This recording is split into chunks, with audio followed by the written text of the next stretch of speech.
Little Match Girl by Hans Christian Andersen. It was dreadfully cold, it was snowing fast, and was almost dark as evening came on.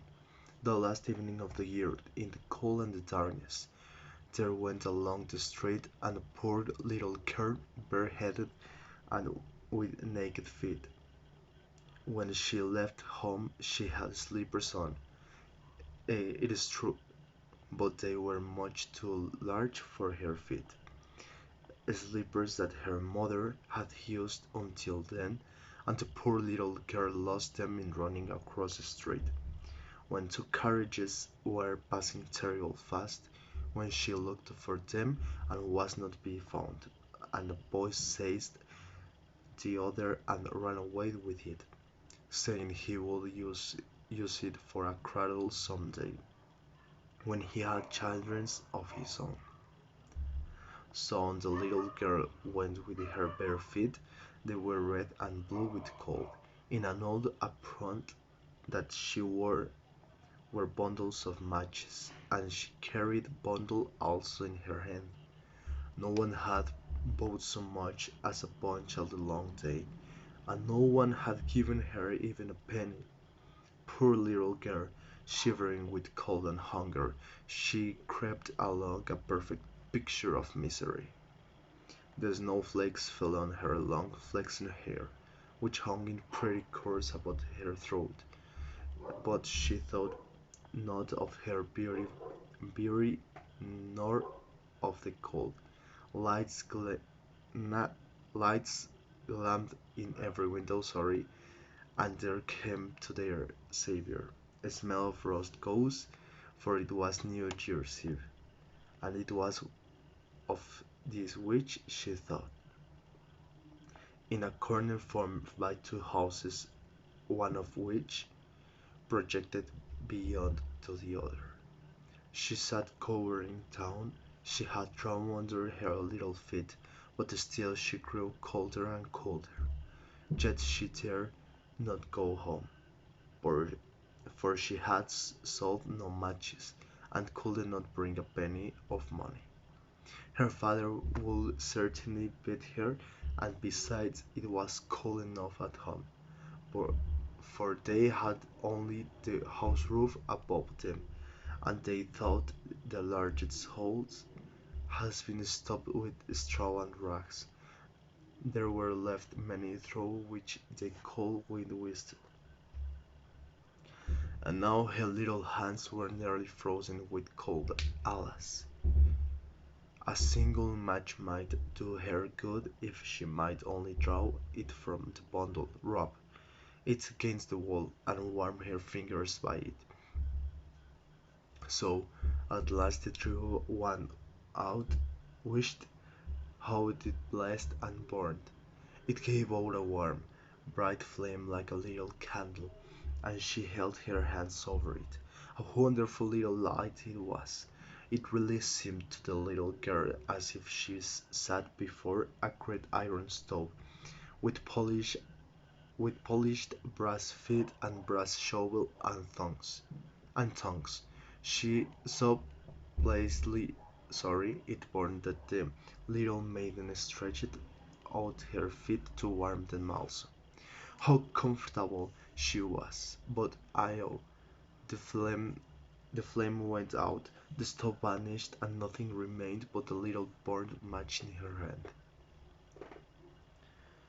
She rubbed another match against the wall. It burned brightly, and where the light fell upon the wall it became transparent like a veil, so that she could see through it into so so that she could see through it into the room.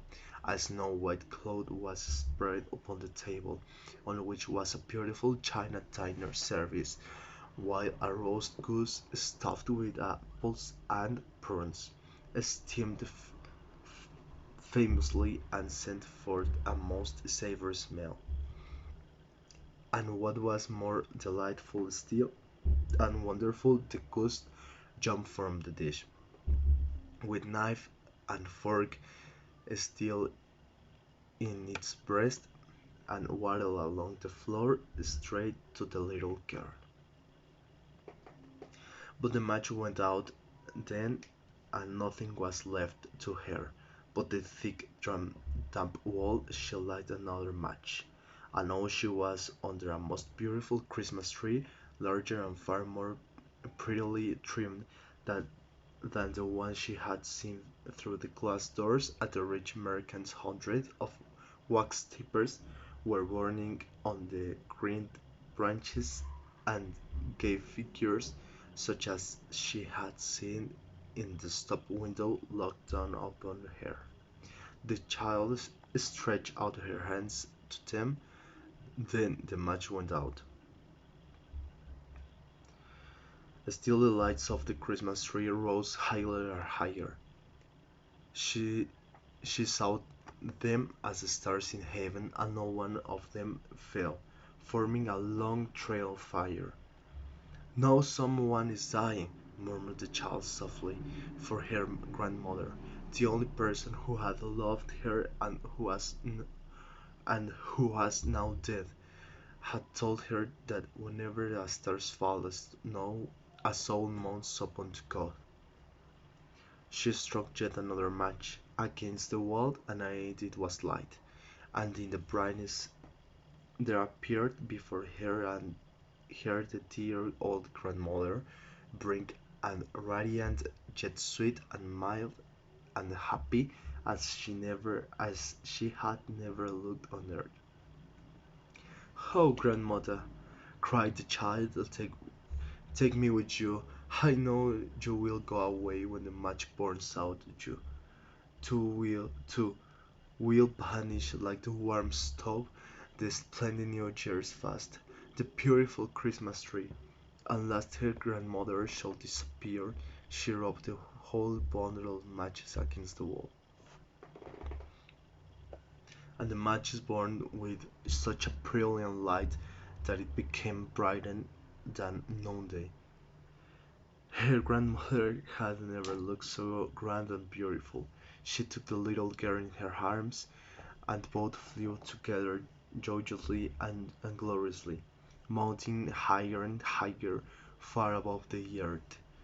And for them there was neither hunger nor cold nor care. They were with God. But in the corner at the dawn of day sat the poor girl, leaning against the wall, with red cheeks and a smile mouth, frozen to death on the last evening of the old year. Stiff and cold she sat, with the matches, one bundle of which was burned. She wanted to warm herself. Poor little girl, people said. No one imagined what sweet visions she had had, or how gloriously she had gone with her grandmother to enter upon the joys of a new year. End.